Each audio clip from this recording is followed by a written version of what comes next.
अपर्णा तुला आवडत नाही हे एक वेळेस मी मान्य करेन, पण अपर्णा वाईट आहे हे स्टेटमेंट झालं. अशी कोणाची बदनामी नाही करू शकत तू. आहे काही प्रूफ तुझ्याकडे? नाहीये ना? मग अपर्णाबद्दल तुला असं बोलण्याचा काही अधिकार नाहीये. आणि तुझ्या मनात अपर्णाबद्दल जे काही पूर्वग्रह आहेत ना ते काढून टाक, म्हणजे तुझ्यामुळे आईसाहेब सुद्धा काढतील. तू आणि आईसाहेबांनी जे काही चालवलंय ना ते प्लीज बंद करा.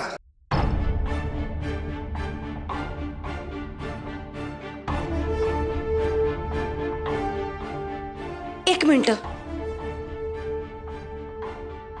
मला ती मुलगी नाही आवडत, पण मला ती मुलगी न आवडणं आणि आईसाहेबांना ती मुलगी न आवडणं ह्या दोन वेगळ्या वेगळ्या गोष्टी आहेत आणि याची कारणं बी वेगळी आहेत. आणि मी माझं कारण अजून आईसाहेबांना सांगितलेलं नाहीये. अहो, आईसाहेबांना माहित पण नाहीये की मला ती मुलगी नाही आवडत. आणि समजा मी आईसाहेबांना जाऊन सांगितलं जरी की मला ती पोरगी नाही आवडत, तरी आईसाहेब माझ्यावर विश्वास का ठेवतील? माझं का ऐकतील त्या? तुम्हाला माहितीये ना माझं आणि आईसाहेबांचं नातं कसं आहे ते? अहो, तुम्हाला माहितीये ना आईसाहेबांचं आणि माझं नातं व्यवस्थित व्हावं म्हणून मी किती आतोनात प्रयत्न करते ते. अहो, पण ते चांगलं व्हावं म्हणून मी सुजित भाऊजींच्या आयुष्यात असल्या काळ्या कांड्या नाही करणार. आणि समजा उद्या मला ती अपर्णा आवडायला जरी लागली, हा, तरी ती आईसाहेबांना आवडायला लागलं असं नाही होत ना. त्यामुळं माझ्यामुळे या लग्नात मोडता घातला जातोय असं जर तुम्हाला सुजित भाऊजींनी किंवा त्या पोरीनं सांगितलं असेल ना तर ते साफ चुकीचं आहे.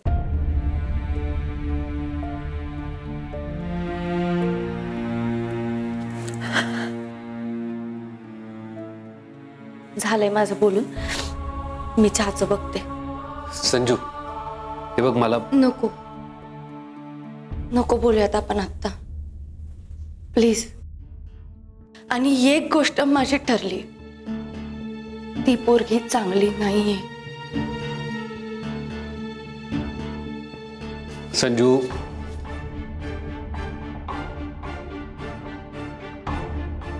संजू एकदम लॉजिकल बोलून गेली आहे. तथ्य आहे तिच्या बोलण्यात. तिची आणि आईसाहेबांची अपर्णा न आवडण्यामागची कारणं वेगळी आहेत. काय कारण आहेत? सुजयच्या लग्नाचा फार गोंधळ उडालाय.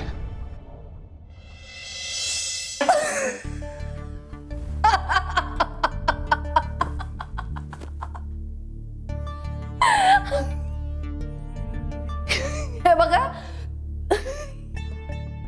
तुम्ही का तुम्हाला खबर का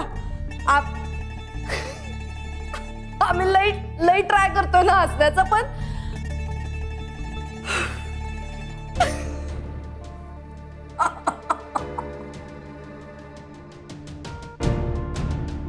आम्ही तुमच्यावर नाही हसत आहे. हा, आम्ही फक्त नाही, हे बघा, जे झालं ते लई वाईट झालं. अशी कशी हिंमत झाली होत्या पोरीची तुम्हाला फसवायची? असं कसं तुमचं प्लॅन चारी मुंड्या चित करून टाकला तिनं? फार माती केला हो. राजश्री, मीठ चोळू नका. नाही, असं कसं करू आम्ही? आपल्या माणसाच्या बाबतीत असं कसं करू आम्ही?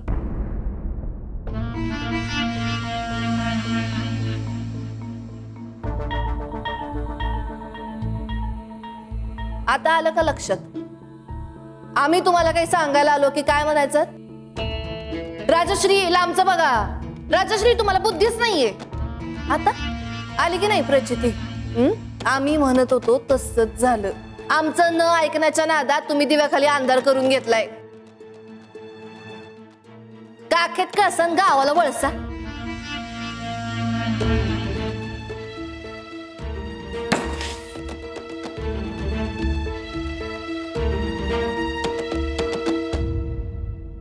बाबूजी, पाहताय ना, एका शेमड्या पोरीनं यांना चेकमेट केलं.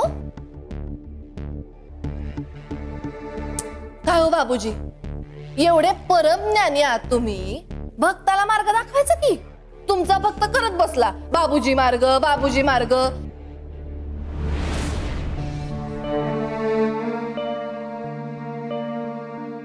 जरा तरी स्टँडर्ड ठेवायचं की हो. निदान तुमच्या रुबाबाला शोभल असा तरी गेम टाकायचा. ही तर एकदम बेसिक फोर्जरीची केस झाली. IPC 463. कल्याण घोडा आठवतो का? विचार सुद्धा आणू नका म्हणत. लई डेंजरस आहे ते तुमच्यासाठी. कल्याण घोड्याचे तुम्ही 4ही पाय बांधले होते. माझ्यावर फक्त एका नात्याचं बंधन आहे. म्हणजे गप्प बसायचंय का आम्ही? नाही, आज बोला. ठीक आहे, तुम्ही म्हणताय तसं. अहो, त्या बाबूजींकडे जाऊन एवढी दिव्य दृष्टी घेऊन आलात, पण अतिसामान्य माणसांच्या डोळ्याला जे दिसतंय की नाही त्यालाच पारखे झालं की. त्या पोरीला येडं समजत होतात, तिनं तुम्हाला येडं बनवलं आणि सातारी कंदीपेढा खायला घातलाय. राजश्री, लांबचं बघा, लांबचं बघा.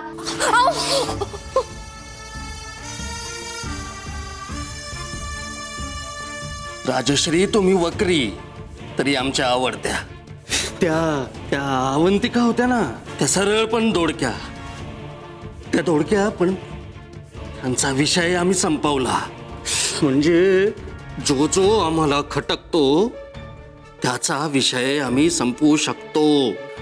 पुन्हा जर थोबाड उचकटलत ना, तुमचंही वरचं तिकीट काढू. भरल्या कपाळानं वर जाल, पुण्यवान व्हाल. व्हायचंय पुण्यवान. आणि एक राजश्री, घरभर शोधलं तरी अवंतिकाचा तुम्हाला एकही फोटो सापडणार नाही, पण तुमचा फोटो आम्ही लावणार.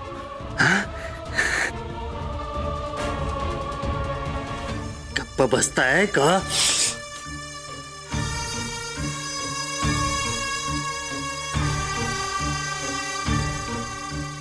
गप्प करू.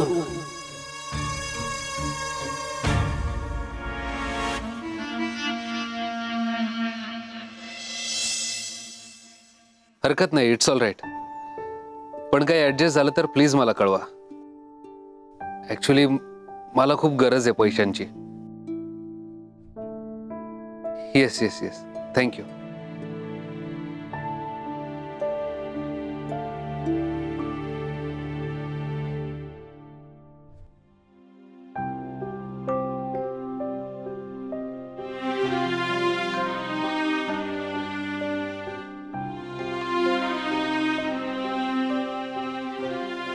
कुठे चाललीस? सुजित भाऊजींना भेटायला. माझं त्यांना भेटणं लय गरजेचं आहे. हे बघ संजू, माझं त्यांना भेटणं लय गरजेचं आहे. हो, मला माहिती आहे तू कशासाठी चालली आहेस, पण थोडे दिवस थांब. हे बघ, एखादा माणूस ऐकण्याच्या मनस्थितीत नसला तर तो त्याचे कान आणि मन सुद्धा बंद करून टाकतो. थोडे दिवस थांब. हे बघ, तू कितीही कसंही सांगितलंस ना तरी तो ऐकण्याच्या मनस्थितीत नाहीये. प्लीज थांब, घाई नको करूस. दुसरं कोणतं नातं असतं ना तर मी कदाचित धीरानं घेतलं पण असतं. सुजाच्या बाबतीत मी नाही शांत बसू शकत. अहो, काल त्यानं माझ्यावर डाऊट घेतलाय. त्याला खरंच असं वाटतंय की आई साहेबांचे कान मी भरतीये. अहो, हे आमच्या दोघांच्या नात्यातलं विष आहे. आणि हे एकदा जर त्याच्या मनात पसरलं ना तर सगळंच अवघड होऊन बसेल. त्याच्या समोर येणं, त्याच्या डोळ्यात डोळे घालून बघणं सुद्धा अवघड जाईल. मला हे होऊ नाही द्यायचं. मला सुजाला नाही गमवायचं. कारण माझ्या पाठीशी जेव्हा कुणीच नव्हतं ना त्यावेळेस सुजा उभा होता. आणि ती पोरगी काय, ती काल आलेली पोरगी आहे. आमची मैत्री लय जुनी आहे ना. सुजा फक्त माझा धीर नाहीये हो, तो माझा लय जवळचा मित्र आहे. माझ्यासाठी जशी मोनी आहे ना तसा सुजा आहे. मला माहितीये तो माझा ऐकेल. हा, बरोबर बोलते ना मी. हे बघ संजू, मला असं वाटतंय. काय वाटतंय तुम्हाला? तो मला समजून घेईल ना? जा, ये जा लवकर ये. येते.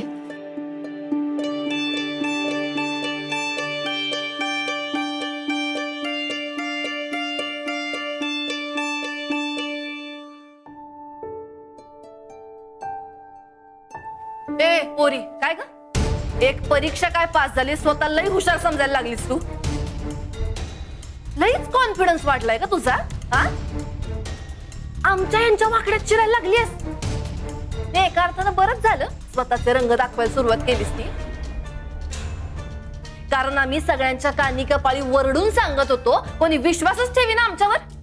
आम्ही बघायला लागलोय रणजित भाऊजी आल्यापासून तुझं विमान लई सोडायला लागले. हा, काय प्रत्येकाला बाटलीत उतरवायचा विचार आहे का काय? वहिनी साहेब, मला कुणालाही बाटलीत उतरवायचं नाहीये. सांग आता आम्हालाच. काय ग, हल्ली आमच्या डोळ्यात डोळे घालून बोलायला लागलीस, आवाज चढून बोलायला लागलीस. हे बघ, देवा भैरोबा सगळं बघत असतोय. अधोगती सुरू होईल बर का तुझी. तसा पण वाईट काळ सुरू झालाच आहे मला. झालं, मी जाऊ. येणारा काळ लई जड असणार आहे तुझ्यासाठी.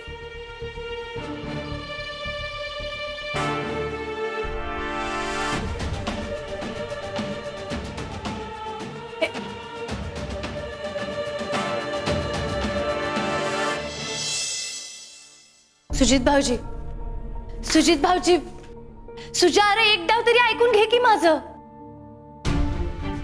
मी नाही तुला सारखा सारखा त्रास देणार. अरे माझं तुझ्यावर लई जीव आहे. निदान त्याचा विचार करून तरी माझं काय म्हणणं आहे ते ऐक. नाही, आम्हाला पण तसंच वाटलं होतं की तुमचा आमच्यावर लई जीव आहे, आणि म्हणून आम्हाला असं वाटलं होतं की काहीही झालं तर तुम्ही आमच्या पाठीशी उभे राहाल. पण आम्हाला सगळ्यात जास्त त्रास का झाला माहितीये? कारण तुम्ही आमच्या प्रेमाच्या आडवे आलात. अरे नाही सुजा,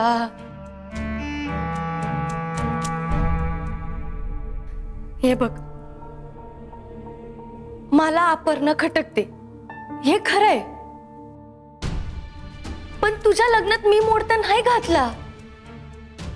अरे मी आई साहेबांना जाऊन काहीच सांगितलेलं नाहीये. आणि तुला खरंच असं वाटतं का की मी जर आई साहेबांना जाऊन काय सांगितलं तर त्या माझं ऐकतील?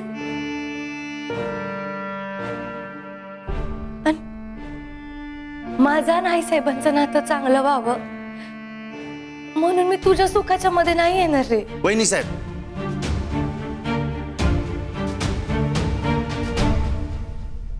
ह्यो सगळा इमोशनल ड्रामा पण बाजूला ठेवूया. तुम्हाला आपण खटकते का? शिकलेली आहे, समजूतदार आहे, हुशार आहे, आमच्यावर जीवापाड प्रेम करते, मला जशी हवी आहे तशी स्वतंत्र विचारायची आहे, तिचं आयुष्यात स्वतःच काहीतरी म्हणणं आहे, गरीब मुलांसाठी राबते, कष्ट करते, स्वतः पलीकडचं जग तिला दिसतं. यात काय कमी आहे तिच्यात? आणि खटकण्यासारखं काय आहे? तिच्यात एकच गोष्ट कमी आहे, ते म्हणजे हे सगळं जे ती काही वागतीये ना, हे सगळं खोट आहे. मुखवटे हे सगळे. सुजितराव ढाले पाटील, तुम्हाला खरं ऐकायचंय ना? मग ऐका. तुमची ती अपर्णा एक नंबरची बनेल आणि आतल्या गाठीची पोरगी आहे. हे तुम्हाला सांगायचं नाही असं मी ठरवलं होतं, कारण मला माहिती आहे सुजा, तुझं तिच्यावर किती प्रेम आहे ते. तुझं प्रेम खरं आहे रे, पण तिचं काय? ती तुझ्यावर खरं प्रेम करत नाही. हे जे काय चाललंय ना, ही सगळी नाटकं आहेत. तिचं तुझ्यावर प्रेम नाहीये, तुझ्या ढाले पाटील असण्यावर प्रेम आहे. तिला तुझा पैसा आणि तुझी संपत्ती हवी आहे, आणि ते मिळवण्यासाठी ती तुझा वापर करतीये. बस, लई बोललात आणि आम्ही लई ऐकून घेतलं. तुम्हाला पण इतर ढाले पाटलांचा रोग जडलाय. तुमचा पैसा, तुमची संपत्ती हेच तुमचं जग झालंय. कोणीतरी सतत आपल्या पैशावर नजर ठेवून आहे ही इन्सिक्युरिटी तुमचं मन पोखरतीये. पण तुम्ही हे विसरताय, ढाले पाटलांच्या इस्टेटीला लाथ मारून जो सुजित बाहेर पडला ना, ज्याने स्वतःचा मार्ग निवडला, त्या सुजितवर आपण प्रेम केलंय. तिला असेल का पैशाचा मोह? हा, आहे का उत्तर तुमच्याकडे?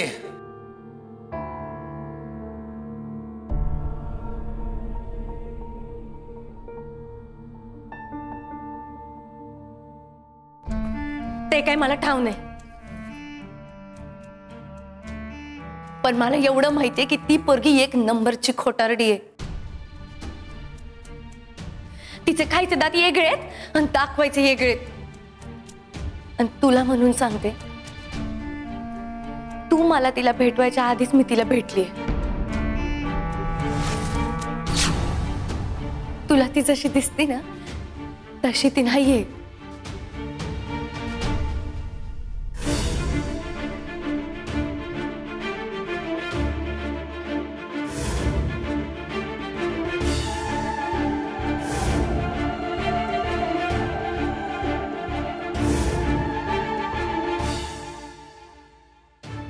याच शेतावर नोकरी करते ना ग तू?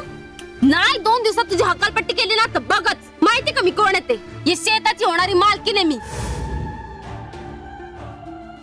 हा तिचा खरा चेहरा आहे.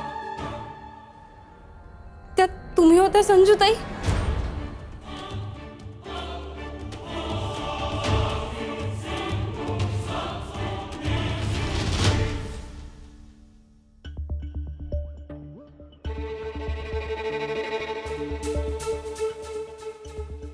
अपर्णा, अरे देवा, सुजित, मी मान्य करते की मी त्यांच्यावर हात उगारला.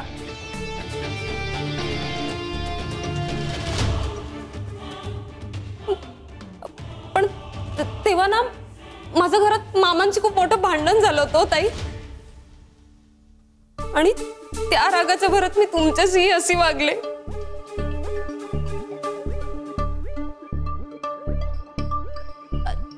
नंतर मला पश्चाताप झाल्यावर मी गेलेही होते परत तिथे माफी मागायला. पण तिथे कोणी नव्हतं. तुम्ही होत्या ताई. देवा,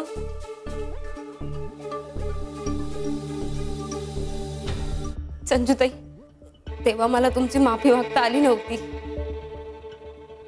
पण आता मी तुमच्या पाय धरून तुमची माफी मागते. ए बाई, उठ.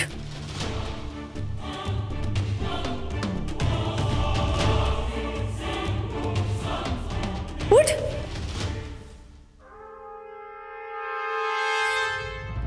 तुझे काय इरादे आहेत ना ते मला चांगलंच माहिती आहे.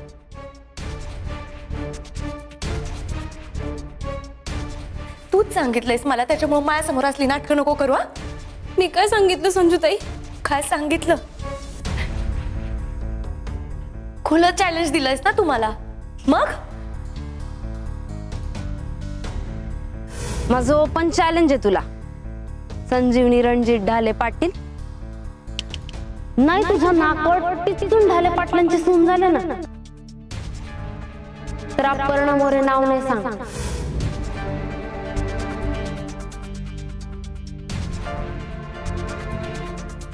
संजूताई, मी मान्य करते की माझ्याकडून चूक झाली. त्या चुकीची तुम्ही मला हवी ती शिक्षा द्या, पण मी जे बोललेच नाहीये ते आळ माझ्यावर नका लावू तुम्ही. जोरात बसला ना धक्का. आता फक्त धक्का लागलाय. इथून पुढे जर माझ्या वाटेत आलीस तर खा खुश.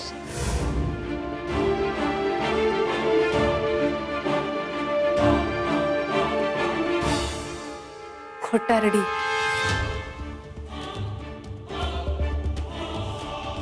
एक नंबरची खोटारडी बाई आहेस तू. हो नाही, तुला लाज नाही वाटत का ग एवढं धडधडीत खोटं बोलताना? काय बोलताय ताई तुम्ही? तुझ्यासारख्या माणसांची ना बोललंच नाही पाहिजे, कारण लायकीच नसते तुमची. तुमच्यासारख्या माणसांना ना डायरेक्ट. वहिनी साहेब, बस. बास करा आता.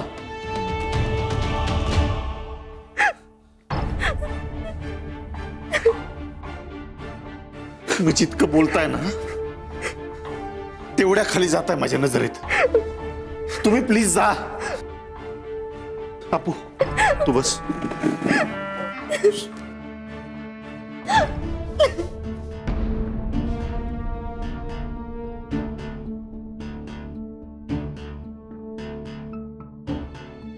सुजा, मेला सुजा. नको ना असं बोलू. मी खरंच तुझ्याशी खोटं नाही वागत आहे.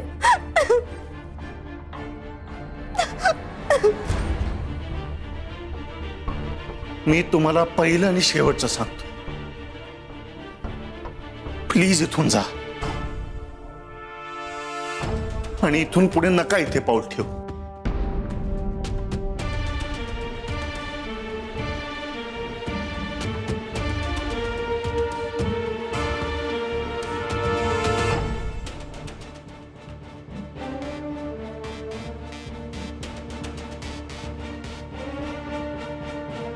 मला सुजाला नाही गमवायचं, कारण माझ्या पाठीशी जेव्हा कोणीच नव्हतं ना त्यावेळेस सुजा उभा होता. ती काल आलेली पोरगी आहे. आमची मैत्रीला जुनी आहे ना. सुजा फक्त माझा धीर नाहीये हो, तो माझा लई जवळचा मित्र आहे.